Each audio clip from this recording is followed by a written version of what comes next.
How is it going, everybody? Welcome to Perfect Reload Weekly, where we take a look back at the week in video game news. My name is Steve, and I am joined, as always, by Christian Slater. Christian, this week, how you doing?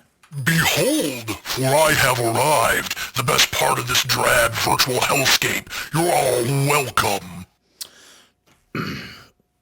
Egoless and full of humility, as always. I guess that's what to be expected, right? So this week, this week was kind of an odd week. So lots of interesting stuff to talk about game-wise, because we had some pretty solid indie releases this week, but news was real quiet. I will admit, I record this on Sundays. On Saturday of all days, there actually was some news that came out, but I was pretty busy, couldn't get it, so I'll kind of sift through it, and we'll touch upon it in next week's episode. So a little bit light on the news this week, but we got them games. So I guess probably the biggest one of the week, it wasn't even a full release, it was a demo, and that was Sea of Stars. So I put a video up on the channel of checking out the demo. I didn't play through the entire demo. I wasn't quite sure how long it was. I don't like to spoil myself too much on demos, especially for something like that where like progress isn't going to carry over, because this is a game that I am going to check out when it comes out. But the game looks good. It looks very good. I really enjoyed it. It is a traditional, I would say, Super Nintendo era RPG, very much in the style of Chrono Trigger. A game which I did not play when it was a current title. I didn't play it until I was an adult. I don't have like a super nostalgic attachment to it like a lot of people do. I think it's fine. Maybe if I really dug into it and did like a full playthrough or something like that, maybe I would kind of put it on that pillar that so many other people do. But for me, it's just kind of like, oh, it was a really good RPG, at the time, that's got a lot of, fan fervor still attached to it. And you can tell very quickly that Sea of Stars is heavily influenced by it. I think the game plays really nice, solid combat system. You kind of have your magic attacks, your combat attacks. There's a little bit of a timing mechanic where if you hit your attack at the right time during the animation, instead of swinging your staff once, you'll swing it twice, like that kind of thing. Kind of basic stuff. But the visual style, the music, the whole presentation, I really liked. Wide variety of characters that you saw throughout the demo. It definitely seems to have a bit of a pirate theme to it, I guess you would say.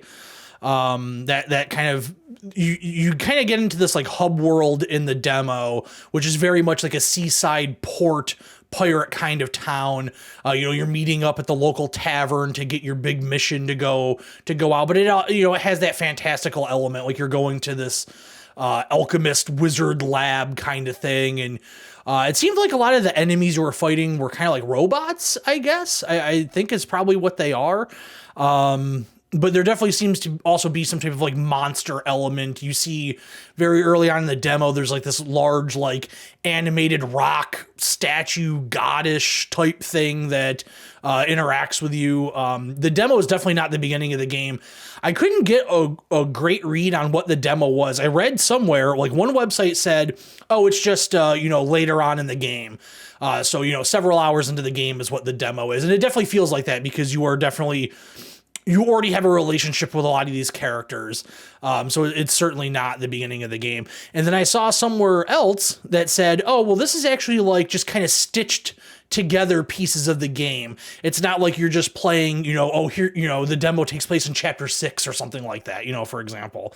It's actually kind of pieced together from multiple parts of the game. I didn't play enough of the demo to see that. From what I played, it did seem to be one coherent piece, kind of in a row from what I got. And then I also read that it's like some of the stuff in the demo is like not in the main game. I don't know if that's necessarily true or not. I know that that's a thing that happens in like movie trailers. Sometimes they will film scenes specifically for the trailer to kind of throw you off of from spoilers, or they, maybe we'll have a cut scene in a trailer that doesn't make the final cut of the film, that kind of thing. So it was kind of tough to get an actual read on what we were playing, but ultimately that doesn't matter. What matters is, is the game good? Does it seem enjoyable? Does it have a nice presentation? And yes, to all of those, it checks every box. I haven't played an older style RPG like this in quite some time. I wouldn't even say like, the last big RPG that I played to completion was Persona 4 Golden on the Vita, and that was a decade ago or so. Maybe a little bit less than that. It was definitely a while ago. And that was like kind of the most traditional RPG that I had completed in some time. I had certainly played my fair share of CRPGs like Diablo, action RPGs like Mass Effect, stuff like that. But in terms of like a traditional like turn-based kind of thing, it had been a really long time since I had played one like that. So it's kind of like a breath of fresh air to, use a tired old cliche, but I mean, it really is, these kinds of games get released all the time. You go on Steam, you can find a million pixel art, turn-based RPGs. They're littered throughout the Xbox store, PlayStation store, all over the place. But I think there's something about Sea of Stars that kind of just rises above all that. I think it's got a really nice production to it. It feels like it was made with a lot of love and care. It's not just like we want to make a game, let's just make an RPG and put it out because RPG fans will just buy it because it's $10 on Steam.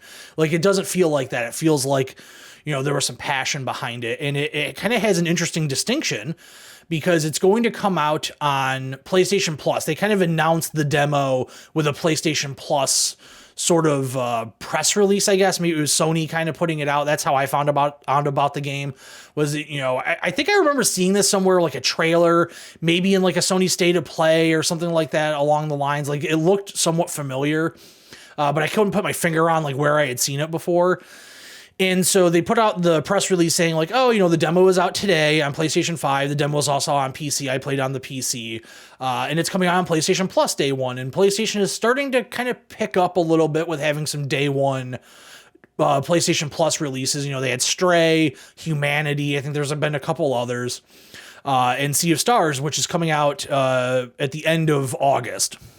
Because tomorrow's still July. You're seeing this on July 31st. So not quite August yet, but end of August is when this game comes out. But then it also came out that, hey, not only is it coming out on PlayStation 5 and PC, it's coming out on Xbox, but it's also coming out in Game Pass. This is actually the first game that's being released day one on Game Pass and PlayStation Plus. So you're definitely going to have a very easy way to access this game. I mean, of course you can, go on Steam and purchase it if you want to. I don't know quite sure if it's going to be PC Game Pass. I assume it would be. So really, you're not really going to have to pay anything outside of your traditional subscription fees that you're probably already paying to access the game. So I am looking forward to it. It's coming out at a really rough time because it's coming out like right before Starfield. So we'll see, but it's so different than that, you can only play so much of the same game, right? It's gonna be nice to have options. So I feel like this is going to be a nice kind of chill end of the night kind of game. I could see this being like, oh, it's Friday night. I'm going to go to bed in an hour. I'm pretty tired. I just kind of want to zone out, maybe play a game. Let's play another hour of Sea of Stars. I don't know how long the game is. I don't know what their scope seems to be. There was like a overworld that you could see that looked like it had a fair amount of places you could go to. So I imagine it's going to be, somewhat lengthy, 20 hours, 30 hours, maybe something like that. But I really enjoyed it. Christian, I know you were kind of watching me play it. By any chance, you have any thoughts? You an old school RPG fan by any chance? The title of this game really speaks to me. It makes me think. Okay. A sea of stars. A sea. Water. I'd like to drown you in the sea. Okay. Thank you. That was great. But yeah, like I said, there is a video on the channel of me playing through the game. So if you're interested in what Sea of Stars is all about, you can kind of get a good idea from there. And I definitely urge you, if you watch that video, you get a few minutes in and you're like, hey, this is right up my alley, go pick up that demo and check it out because there's plenty more of the demo that I didn't get to in that video. All right, next up, let's talk about the new Double Dragon Gaiden, Rise of the Dragons. So Double Dragon, long-standing franchise, originated arcade in the original NES. There's a trilogy of games. They eventually did a crossover with Battletoads. They made a fighting game. Their Double Dragon at one point was so popular that actually the second ever video game, property movie was Double Dragon. They made Super Mario Brothers, then Double Dragon, and then after that was Street Fighter and Mortal Kombat. The Double Dragon movie, it's fine. If you're into bad movies, it's one of those. There's Robert Patrick in it, like hot off the heels of being the villain in Terminator 2, being the villain in Double Dragon. I definitely had a relationship with Billy and Jimmy, or Bimmy and Jimmy, if you will, when I was a child.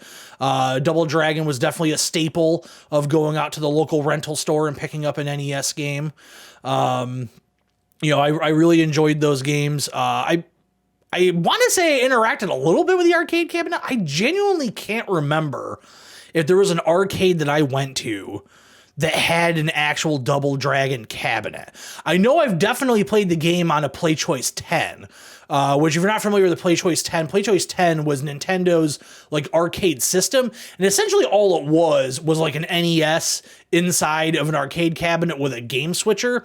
So you could play Mario, Punch Out. I think maybe even some of them had track and field and you would mash the buttons. And that was kind of their big arcade thing. There's actually, I think it's the largest arcade in the state is about an hour and a half away from me. And they have a PlayChoice 10. So, definitely played one somewhat recently. And it's definitely, I don't want to say it's like an oddity of the arcade scene, but it was definitely kind of like, oh, that thing you play at home? Well, now you can play it in the arcade, pump quarters into it. It was kind of an interesting thing. But at the same time, so many people are going to arcades, they interact with an NES at the arcade for the cost of a quarter. And then maybe they are tempted to be like, hey, you know what? I do want to play this at home. Let me go to the local electronics shop of the time. Let me go to Nobody Beats the Whiz and pick up an NES. So, there was the newer, I don't know if it was the newest. To me, it was the newest. I think I'm right on that, which was Double Dragon Neon a few years ago. And I did not like that game. I didn't think it was very good at all. So when I saw this Double Dragon Gaiden, I saw the look of it in some screenshots and I was like, okay, they're trying to harken back to the original days of it. And then as the release was getting closer and I was like, well, I'll play it and talk about it, for the show. I realized like, oh, it's not just a straight beat 'em up. It's actually a beat 'em up with a roguelite twist. So it is a run based game. You're trying to get as far as you can. You're earning money to buy upgrades and abilities. It has a tag mechanics. You choose 2 characters to go into a level with. So if you're low on health with character 1, you can tag out to character 2. Character 1 will regain some health while they are inactive. So it kind of allows you to extend your play a little bit because the game is tough. Now there's a lot of modifiers to it, a lot of difficulty settings. Obviously, you lower the difficulty, you're going to get less in terms of money and power-ups and all this stuff, and maybe makes it a little bit more grinder, but at the same time, maybe you last a little bit longer. And I recorded a video of it. It's going up on the channel tomorrow. So if you're interested in seeing that, it'll be up tomorrow morning. I like it. I recommend it. I will say that it definitely has some very odd flaws, considering that while this is kind of the first one of these that I've played that mixes beat 'em up and roguelite, I'm sure there's other ones out there. It's the first one that I've played. There are tropes of the roguelite genre because it is so ingrained now. There's been so many of them. A lot of them bad, but a lot of them very good. Dead Cells, Rogue Legacy, etc., etc. There's some things that kind of, I would say, would be standard in a roguelite that are just not present in this game. So obviously at some point you're going to die. That is the formula of the game. Just like an original beat 'em up was, beat 'em ups were really designed to get as many quarters out of you as possible. You didn't have very much health. They would gang up on you with a lot of characters on the screen, forcing you to put more quarters in. You to brute force your way essentially through the game. Beat 'em ups were not a game of skill. It wasn't something that you could really learn to be better at. You were constantly fighting against the game. And especially if like the arcade operator turned up, the difficulty on the dip switches or something like that. So, you know, those were kind of like a run-based game in a way as well, right? Only just without all of the standard tropes. But, you know, when you die in a roguelite, you want to get back into that game, right? Like you die, game over, boom, let's pop back in. Let's go. Let's spend the money that we earned our last run. Let's do all this to get going. And, you know, last year I really loved Rogue Legacy 2. It was one of my favorite games of the year last year. And when you die, it's like, okay, here, choose your next character class. Here's the little castle world where you can buy upgrades and whatnot. Okay, you're done with that. Boom, let's get into that hub little world on your way into the actual main game. Make any purchases you need to make, little optional conversations to get story. Let's get you in there, like within 5 minutes, like let's go. This game, it boots you all the way out to the title screen. And so it's like, okay, that's a little odd, I guess, but okay, you know, interesting choice, but whatever. It boots you out to the title screen. You start a new game, and then you got to go through all the cutscenes again. So every time you die, you're seeing the opening cutscene again. It's like you legitimately are starting the game over from scratch. Now, you do have that money and you do have the ability to upgrade things. Like your progress does carry over. It's not like it's erasing everything, because then it wouldn't be a roguelite, right? It would just be a regular game where you die and you start over. But it's just such an odd presentational choice to do that. I was very, very thrown off by it. I found it just very odd, you know? But in terms of gameplay, I think it plays well, a little clunky in places. It's very easy to get stuck in a combo and you can't get out of it. It's very easy to kind of get overwhelmed. But then again, like I said, you know, there are all those difficulty settings that you can alter and make the game easier. I just did everything on default for the purposes of the video to kind of get a baseline experience for the game. But overall, I enjoyed it. I would recommend it. Just know that it's got some odd choices in the mix. But it's fun to play. Variety of characters. You know, I played traditional like Billy Jimmy, you know, melee, you know, punches, kicks, that kind of thing. And then Marion has a pistol. So it's a projectile based beat 'em up system where, you know, instead of having punches and kicks for the combo, she's firing, you know, the magazine in her pistol, and that kind of counts for the combo. And it's a nice, like, very simple thing to do, but it makes the game play very differently. And you can, with that tag system, you can kind of switch between the two. So maybe you need to keep somebody at range, tag her in, do that, tag back out, you know, rinse, repeat, that kind of thing. There's super moves. You know, you're picking up objects along the way. I made a comment in the video that there are turkeys in the game, and if you've been following along with this channel as kind of more of a diehard fan, I guess, you will know that I have a running list of all the video games that have turkey in the game. It's a whole thing. It was a video that was supposed to come out 2 years ago, and it never came out. I'd like to get it out this year. It's the history of turkey in video games. But I've had to add to my list. We've had a couple of more games since I wrote that script. That script is 2 years old. It's 2 years out of date. There are 2 years worth of turkey to be added to that list. And by 2 years worth, I think it's like 2 games. But you know, eventually that video will be unleashed upon the masses. But yeah, Double Dragon Gaiden, Rise of the Dragons. I would say, you know, check it out. All right, what is next? Actually, you know what's next is a sip of water. We got to stay hydrated. All right, Ninja Saviors. Ninja Saviors, so Ninja Warrior was an arcade game that spawned a sort of remake-ish thing. It's kind of murky, that came out on the Super Nintendo. And then that game kind of got another remake-ish type thing a few years ago on the PS4 and the Switch. And then that game just got a PC port. So I figured, well, it's, you know, 2 of the larger scale releases of the week are beat 'em ups. Let's talk about both of them. So there's a video up on the channel already of the new Ninja Saviors if you want to check it out. I do not recommend this game. Outside of if you're like a really diehard fan of the genre, or if you're a really diehard fan of old school beat 'em ups that do not have some of the modern conveniences that newer ones would have, then yes, definitely check it out. It's well made. You know, it looks nice in the widescreen with the updated graphics and all that stuff.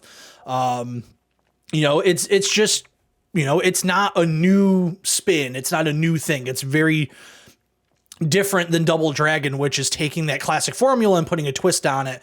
This is very much just like, nope, this is still very much rooted in a beat 'em up that came out in the late 80s. And there's nothing wrong with that. It's just, I don't know if I could say, hey, go out and get this. You might be able to find the PS4 Switch version cheaper than the PC version that just came out. It is a thing that's been out for a little while, but, I figured, we check it out. It's not like I hated my time with it or anything like that, but, I've played so many beat 'em ups.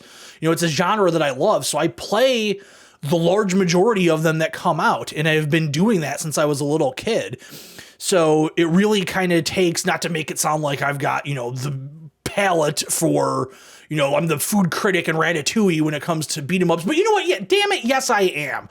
I am the Ratatouille food critic of beat 'em ups. And this was not hitting the umami flavor on my tongue. This game was bland. It was bland and bad. And I need spice. I need Bimmy's spice all over my Jimmy. Bimmy my Jimmy. That's what it's going to take for me to enjoy a beat 'em up game these days. So yeah, I don't have too much to add from what I said in the video. Like I said, go check it out if you're interested.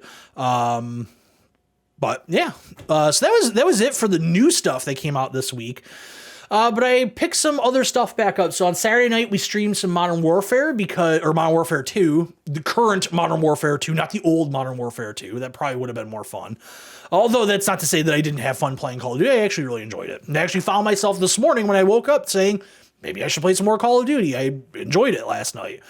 So that stream is up if you want to check that out. Essentially, the question I posited, as we talked about it last week on this show, was what is Modern Warfare 2 like right now in July 2023 with the official release of Modern Warfare 3 seemingly any day now. It sounds like what they are actually doing is they're going to officially announce the game as part of a Warzone event.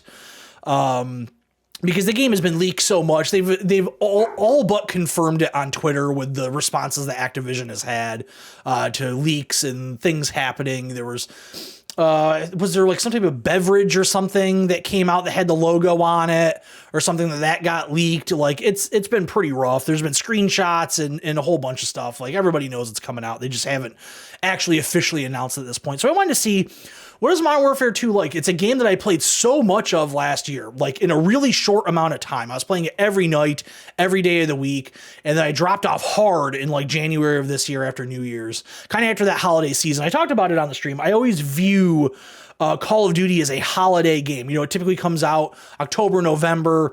It's a, you maybe get a couple extra days off around Thanksgiving, Christmas. It's a nice thing to dive into at that time, especially during that Christmas rush. Kids are getting it for presents. They suck at the games. You're just mowing them down on shipment, grinding for camos, which is something I've never really done before. But I actually really dove into grinding for camos last year. And I actually had a lot of fun doing a lot of those challenges, going through and getting gold on all the pistols and all that stuff and doing the stupid riot shield stuff. It actually was pretty fun, but I dropped off the game hard. So I kind of wanted to see what it was like. So we, in that stream, we checked out the new map. I think the new map's not bad. It's an underwater-ish type thing. It's not like a boat dock, kind of. It's like houses on a dock sort of thing. So there are buildings. There is some verticality to the map. It's a smaller map. Makes for a good domination map. I enjoyed it. We played some Shipment because they happened to be having a Shipment 24/7 playlist going, so we played through some of that. And then there was a mode that I hadn't played before, which is a combination of Team Deathmatch and Domination, which are kind of the only modes I traditionally play. Hardpoint's fine, but I mostly I just prefer Domination, but Team Deathmatch is fine. So played some of that, and I enjoyed it. Maybe I play some more of it this week. Probably not, not on stream or anything, but in my personal time, maybe I'll play some more of it this week. And then the other game I got around to kind of keeping up with was Viewfinder. I'm about halfway through the game at this point. It doesn't seem like it's a super long game from what I've heard from listening to podcasts and seeing people talk about it online, 4 to 5 hours.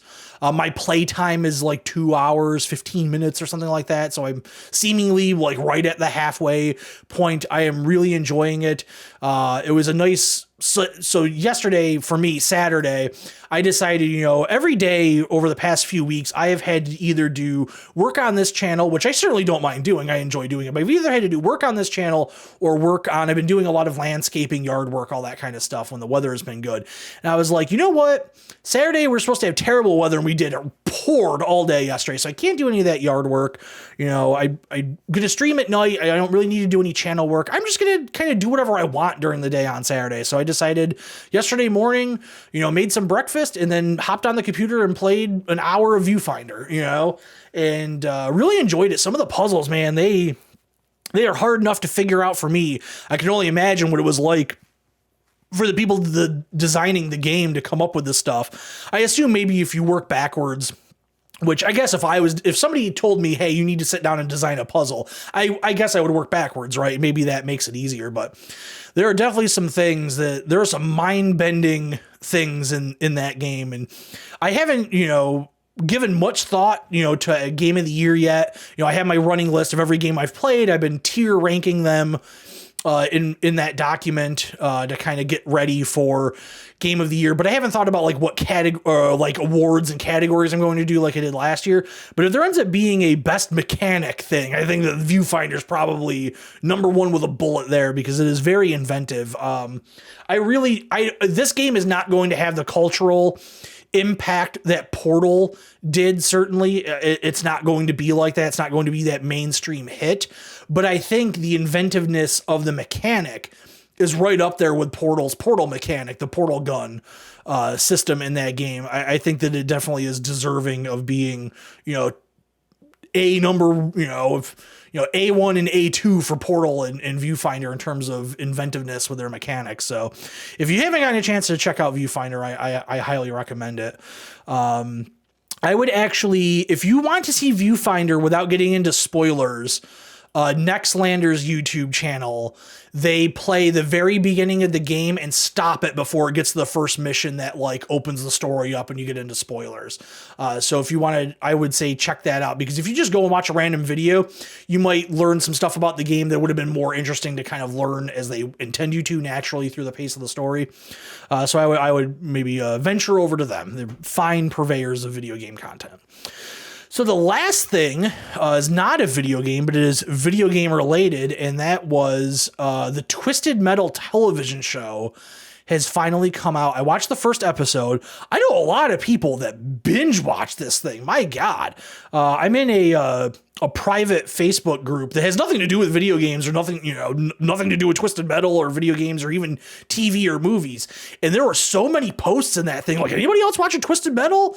Like, it seemingly was incredibly popular with people. So I watched the first episode. I actually tried to watch the second episode this morning, but Peacock would not load.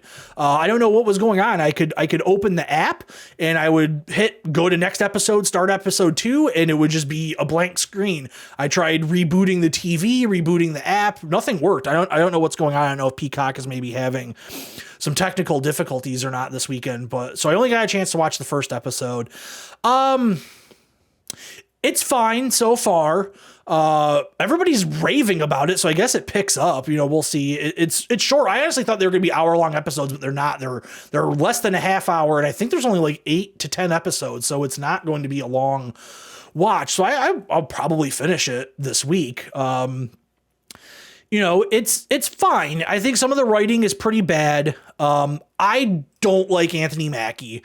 I don't view him as a leading man. I don't view him as somebody that can carry a series or carry a movie. I know Marvel fans really enjoy him. He's going to get the Captain America movie. He had the TV show, the Winter Soldier thing, which I didn't watch. But I just don't like him as an actor. I'm sure he's a fine person and, he's fine in small doses, but I'm just not a fan. It just kind of is what it is. But he's surrounded by interesting people. Nev Campbell's on the show. Stephanie Beatriz is on the show, who I'm a big fan of, because I'm a huge Brooklyn Nine-Nine fan. Samoa Joe / Will Arnett are playing Sweet Tooth, although in the first episode you get like 10 seconds of Sweet Tooth. God, what's his name? Thomas Hayden Church, geez. Big fan of the movie Sideways with Paul Giamatti. He is in it as a crooked cop who leads like a cop gang-ish type thing. So, like a solid cast, a lot of like, not top tier people, but people that are good at playing a character, people that are good at being slotted into these roles. So I am intrigued. I loved Twisted Metal when I was a kid. I didn't own a lot of PS1 games. I mostly rented PS1 games, but I did own the original Twisted Metal, and boy, did I play the hell out of that game. I loved that original Twisted Metal. It is so good. And I know most people these days, fans of Twisted Metal 2, Twisted Metal Black. I played a little bit of them. I played a little bit of the last one that came out like 10 years ago or so. But it's really that first one. There's something about the simplicity of it, the kind of still the jankiness of it.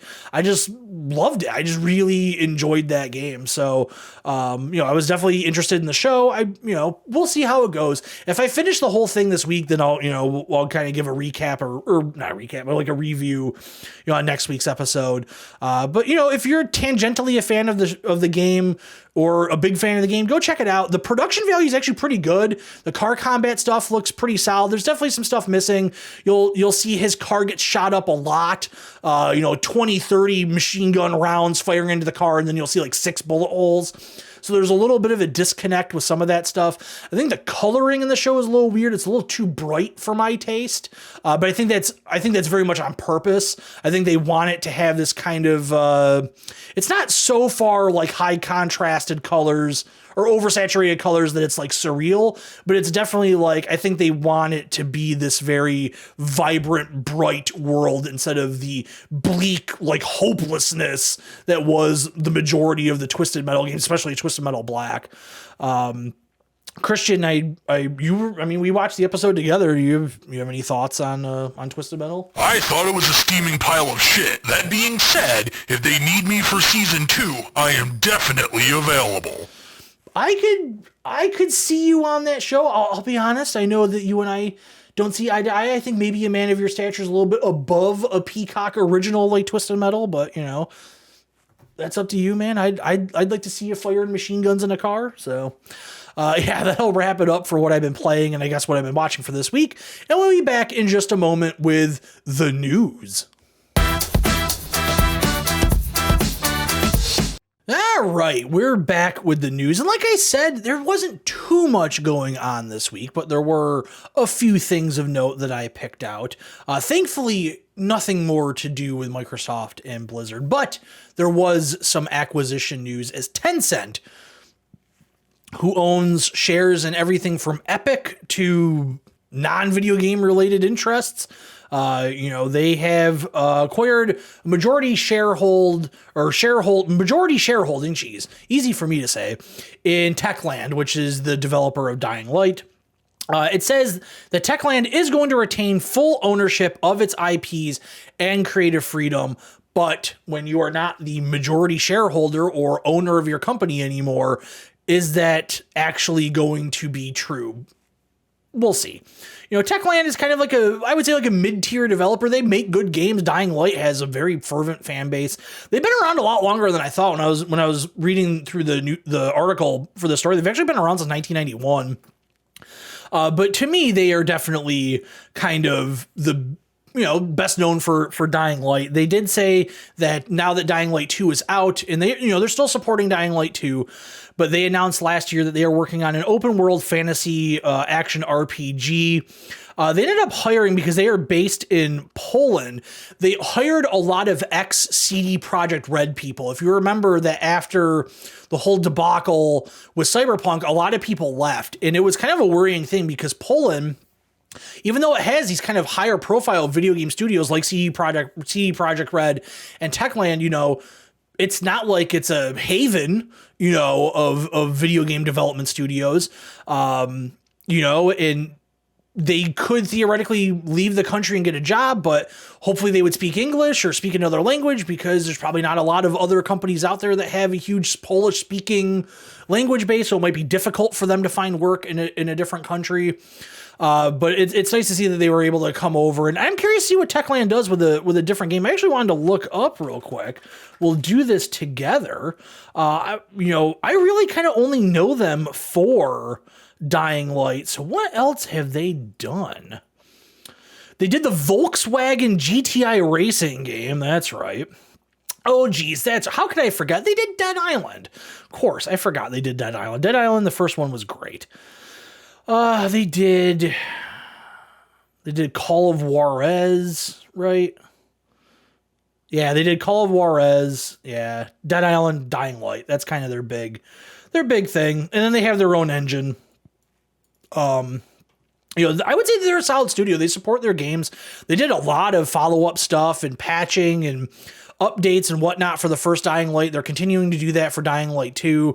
So I'm curious to see what they do with their next big game. Maybe with this Tencent acquisition, it provides them with an influx of cash to hire even more people, staff up, and really try and make a big impact with this next game. It does say it is a AAA level game, which I would say that they're a AAA level studio. I wouldn't say that the original Dying Light wasn't, the original Dying Light 2 are not AAA titles. I feel like they are.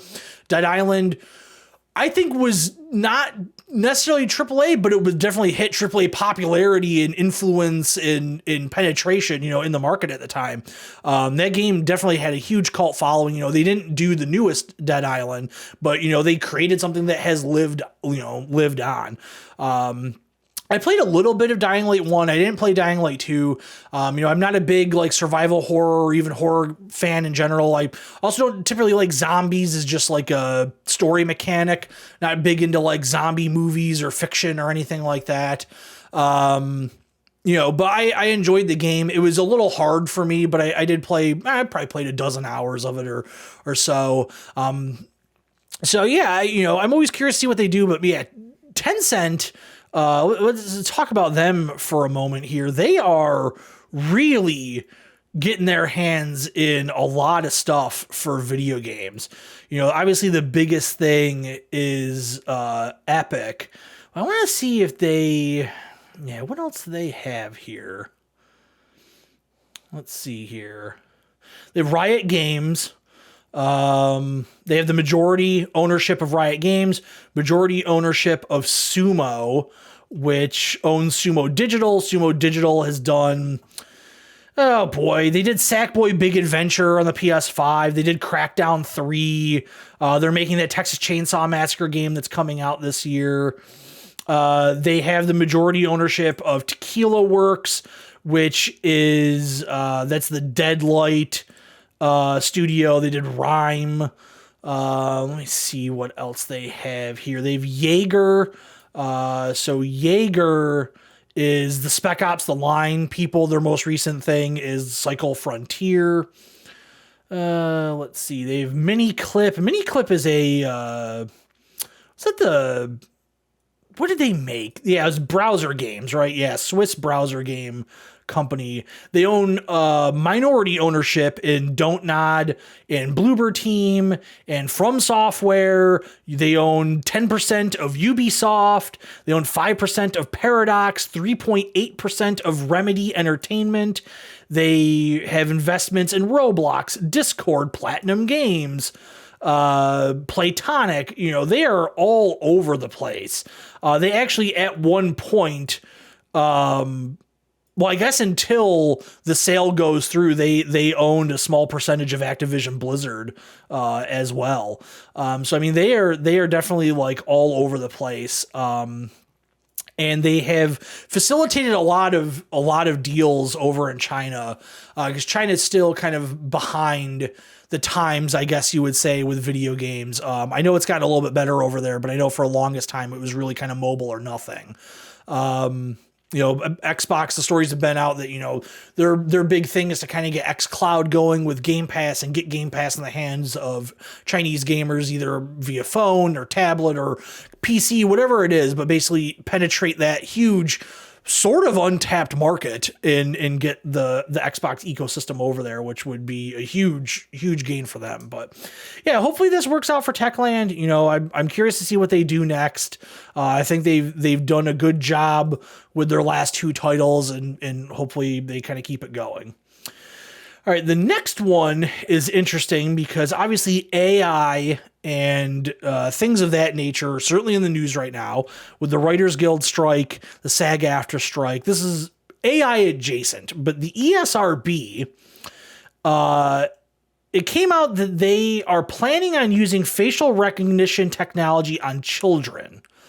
And essentially it's to like age gate stuff, to be able to look at the user of whatever game is going to be played and visually verify if they are I guess, old enough to use it. Although it's odd because it says so this is from IGN. It says, and I'm quoting this, it says, in a heated statement sent to IGN, an ESRB spokesperson clarified that the tech is not intended to stop children from purchasing or downloading or restricting games. It says, first and foremost, this application is not to authorize the use of this technology with children, full stop.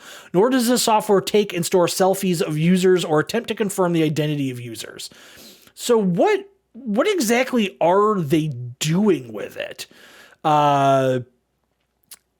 They just want to estimate a person's age, but for what gain? If they're not storing the information, because they say the FTC spokesperson came out and said, to be perfectly clear, any images or data used for this process are never stored, used for AI training, used for marketing, or shared with anyone, because obviously people are worried that like, hey, is this thing just going to have a bunch of images of children on it? What could that be used for? Are they using it to train AI? Are they storing these pictures somewhere? What if somebody got access to these pictures? Is there potential identification tied to this that could lead to children's addresses or towns or whatever it may be? It says that the only piece of information is communicated to the company that is requesting, which they are calling verifiable parental consent, is a yes or no determination as to whether the person is over the age of 25, which is really odd. There's a full statement, which I'm not going to get into, but they are saying that it is live facial scans and not facial recognition. So the difference that they are calling is that facial scans are simply to verify if you're 25 years or older. Facial recognition is used to determine your actual identity. And it's never going to be stored. It's never going to be used for marketing, shared, AI training, all this stuff. I don't understand what the point, I guess, is. It seems odd. If it's not going to be used to age gate things, then what is it? Why do you only care if they're above the age of 25 or not? So I just don't, I don't know. I guess I'm just kind of, okay, I'm sorry. I guess I missed this part in it. It's to prevent, the age of 25 is to prevent teenagers or older looking children from pretending to be a parent, I guess. I don't know. Here's the thing that I will wager against that, though. And obviously this isn't super widespread and I don't want to come across as insensitive, but there are certain conditions, diseases, disabilities, whatever it may be, that may give somebody who is 30, 40 years old, even 20, 25 years old, the physical appearance of a child. You know, how do they work around stuff like that? What if this is ultimately used to age gate things? Do these people have to get an exception? Do they then have to upload some type of identification or document that says how old they are? It's very odd. I just don't get it. I don't know. It just seems so odd. I would understand if they were just like, yeah, no, this is totally to prevent people from playing games that they are not old enough to play, or this is to get survey information to see the race of somebody based on skin color, to see the gender based on outwardly presenting appearance at first glance, to get this information. You know, there's so many, you know, you answer these things a lot of the times text-based, you know, when you're signing up for a service. I can't tell you how many times I signed up for some AI stuff recently, and it asked me what ethnicity I was. And it was like, why does that? Okay, white people are using AI. I don't know. Like, you know, you get asked these questions all the time, and I don't get what you're going to do with this unless it is to collect this information and use this information or potentially sell this information. So it's a little I don't know. It just seemed kind of strange, but definitely if you're interested, dig into it. IGN has a pretty good breakdown of it. There's some other websites that have it as well, but they kind of have it condensed pretty easily. They're definitely comparing it to like COPPA, which is the Children's Online Privacy Protection Act, which if you're on YouTube and you upload YouTube videos, I guess if you have never uploaded a YouTube video, you might not know this, but one of the questions you have to answer when you upload to YouTube and if you're streaming, like when I do my live streams, I have to answer this question is this for children?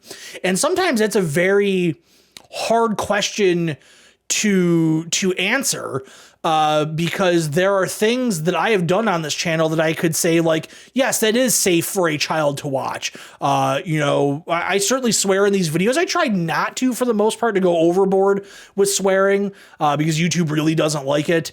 But at the same time, I am an adult. In normal day-to-day life, I slide some swear words into conversation. It's just the way I am. So it comes out. But there have been times where I've done some in the past, not necessarily since kind of like the relaunch of this channel last year, where I did some more informative based stuff. Where I would have been like, no, a child could watch that. It's a video game that is age appropriate for a child. They could watch that. But at the same time, it's like, well, they're asking, is it made for children? And the way I've always looked at that is this like a children's television show or like a children's educational thing? So I've always answered no to that thing, despite the fact that I have put out things that I think would be okay for a child to watch. Because I'm not a children's entertainer. This is not a channel about video games in terms of children. Maybe if I was doing reviews for games, there are lots of like movie review websites that will say, here's if we think that this is okay or not okay for a children based on factors X, Y, and Z. I know that there are video game equivalents of that. So I guess maybe if I was doing something like that, I could check the box and say like, yes, it would be okay for a child to watch this. They could watch that video and bring it to their parent and say like, hey, Steve from Perfect Reload says this is okay for me to watch, or for me okay to play, like whatever. I'm not doing that kind of stuff. So I just always lean on, just no. The other thing is like, you always have to put down like whether or not your video includes children. And that's tricky because I use in the traditional Perfect Reload videos, I use like commercials and historical advertisements and things like that. And a lot of marketing back in the day for video games did involve children. I've used television commercials to illustrate a point, and there are children in the commercials that were playing the games because video games were marketed towards children in the 90s. So they're very, very protective of what goes on, because back in the day, there were definitely no restrictions on what was shown to children. A lot of parents would just kind of put YouTube on for their child and just let it run. They would find compilations of children's shows and just let it run. Well, eventually it would go on to the next suggested video. And if you kind of go down that rabbit hole long enough, next thing you know, you're popping up with some like wildly inappropriate stuff for children. I've definitely seen a lot of times of like, my child is saying this word. I don't say this word. My partner doesn't say this word. Where are they getting it from? Let's check the YouTube video history. Oh, okay, Frozen, Peppa Pig, Fox News. Like it would just like, oh, okay, well, I guess we got from A to Z in a really weird way. So I understand the crackdown on this stuff, but yeah, getting into facial recognition, it's a bit much. Like, why don't we just start shoving our social security cards into what used to be the disk drive on our computer? They could just put a little barcode scanner. We can have barcode on our wrist and just be like, oh, you're above 25. It's okay for you to play video games. So yeah. All right. Last story of the week. Sony hit a milestone. Sony Interactive Entertainment, better known as SIE, claims, they announced that they have now sold 40 million PlayStation 5s worldwide between the digital only version and the disc version. It says the PS4 remains the fastest selling Sony console to reach 40 million sales, reaching it 2 months sooner than the PS5. But As we all know, the PS5 had supply chain issues because of COVID at certain points in time. For both the PS5 and the Xbox Series X and S, very, very hard to find. When I got my PS5, I got it through a lottery system. I was not able to go to a store and buy it. I was not able to just go onto a website and order it. I got it through the Newegg Shuffle, which at the time Newegg was doing these things where you'd sign up for it. And then in the afternoon, they would do a lottery. You would claim what you were trying to get. It was typically graphics cards or video game systems. And you would get an email a little bit later on in the evening saying, sorry, you didn't get picked. Or I got picked one night. I couldn't believe it. I had signed up to get a PS5. I got the email at like 6:30 that night, and it said, hey, you're eligible to buy a PS5 today. You have X number of hours to get one. I can't remember what it was. I remember it was like a fairly short amount of time, so you really had to watch for that email to get it. And that's how I got my PS5. I got my Xbox Series X. I will admit I got it from oh geez, the green screen's going all nuts. I got my Xbox Series X from a scalper, so I did pay more in retail for my Series X, but it wasn't much more. I think I ended up paying $40 more than retail. Whatever. It was kind of like one of those things where it was just like, I want one, $40 more, okay, whatever, and so I got it. It's definitely easier to get one now. I don't really pay attention all that much when I go to Target. I walk through the electronics section in my local Target just because the other half of the toys are on the other side. So every once in a while, I'll kind of poke around, see what they have. I have definitely seen Xboxes in stores. I think I've probably seen a PS5 there, but I know at like my local GameStop, they have PS5s. They even have a sign on the door that says, hey, we have PS5s. That sign has been on that door for like 3 months now. But good for them. The PS5 is, it's a great system. It needs some exclusives. I hope that Sony is not mistakenly preparing for something that they shouldn't be preparing by making a half-step PS5 Pro console, because what is the point? We still haven't seen everything that the PS5 is capable of doing because there just aren't enough exclusive titles. A lot of games are being hamstrung by continuing to have the PS4 version in mind. Same thing is kind of happening with Xbox, and that game's got to run on the Series S and the Series X. But there have been some pretty spectacular looking and playing things on the PS5. I think Ratchet & Clank is probably the prime example of that. It looks incredible. I thought Jedi Survivor this year looked really good. Hogwarts looked really good. Hogwarts definitely had some jankiness just because of how big, like the sheer scope of that game. But there are parts of that game that look really, really nice. I imagine that Spider-Man 2 is going to look absolutely incredible. They are not, self-imposing that kind of limp on it by making it that they have to do a PS4 version as PS5 only. So I'm looking forward to seeing how good that game looks. But yeah, congratulations to the PS5. It's a great system. I will say that I play my Xbox more simply because of Game Pass. But that being said, if it is a multi-platform game, I am traditionally getting it for my PS5. From watching a lot of Digital Foundry where they're breaking down, how games run between different consoles. Typically it's the PS5 that's got a little bit better performance, a little bit better look to it. So I am traditionally getting stuff on the PS5. So yeah, I mean, it is a luxury that I have the option for both systems. If you only have one, and that's tough. I guess I would say if you only could have one, I'd probably get the Xbox simply because of Game Pass. You're going to save a lot of money on games because of that. But PS5's got stuff that you just can't get anywhere else unless you want to wait a while for it to come to PC. We did see the release of Ratchet & Clank on PC to interesting results. It seems like that game is still probably best played on a PS5. But, hopefully at this point, if you want a PS5 or an Xbox Series X or S, well, the S has been easy to get for a while, but hopefully it's at the point now where you can just walk into a store and get one if you want one. It's a good system, deserving of hitting 40 million in sales, especially because so much of it was tied up in controversy with supply chain issues and scalpers getting stuff up on eBay and all that. And what are you going to do at that point, I guess? So, Yeah, that's about it. Christian, I'm sorry. I know you had some stuff to say. I completely forgot to ask you how you felt about the past few news stories. That's on me. Hopefully you don't smother me in my sleep tonight. But yeah, that's going to wrap up the show. So coming up this week on the channel, tomorrow is that video checking out Double Dragon Gaiden. We will have probably at least 1 or 2 shorts up on the channel this week. I'm not sure what's coming out this week for new releases, except for, actually, I think there is an Xbox game coming out today on Monday, right? Is it? Is that tomorrow? Yes, Venba is out. So we will check Venba out. That sounded kind of interesting. And obviously we'll kind of keep our ear to the ground for other indie releases. Stream next week. I'm going to do, I kind of got a stream planned. So next, it'll either be Friday or Saturday.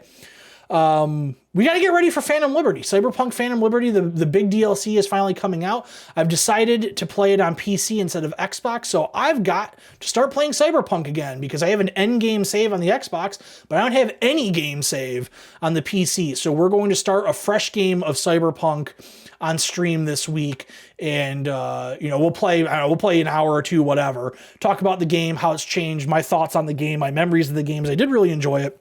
But I played that game before it really got patched. I finished the whole thing really before it got patched. So it's going to be a very different experience for me, and even more so when Phantom Liberty comes out and the whole game gets overhauled with their stuff. So I really want to have this time right now where the game is as good as it is currently, right now in June, soon to be August of 2023. We'll play through it. I'll continue playing it in my personal time to make sure I'm there ready to play Phantom Liberty. When Phantom Liberty comes out, we'll check that out and compare and contrast the two. It's kind of the ultimate goal there to see how things are. But yeah, so that's kind of what the channel is looking like for right now. But yeah, that's gonna do it. Christian, I know we didn't talk much, but did you have anything you wanted to add before we go? Yeah, come on, we gotta hurry up. We gotta wrap this up. I gotta get out of here. It's half-price tequila and tacos down at the burrito shed tonight. Where is the burrito shed? I don't want to know where the burrito shed is. All right, well, with that being said, that's gonna do it for this week. Take it easy, and we'll see you again real soon.